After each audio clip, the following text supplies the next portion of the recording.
இருளை விலக்கி உலகை எழுப்பும் ஞாயிறு அங்கே குடியிருப்பான். அவன் ஆனை முகத்தனின் அடியவர் மனத்தில் ஒளியாய் வந்து கொலுவிருப்பான்.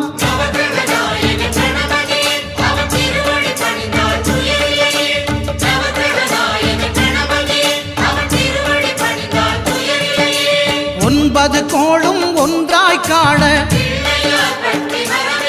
அங்கு கற்பகம் என்னும் கடவுளின் மெய்யில்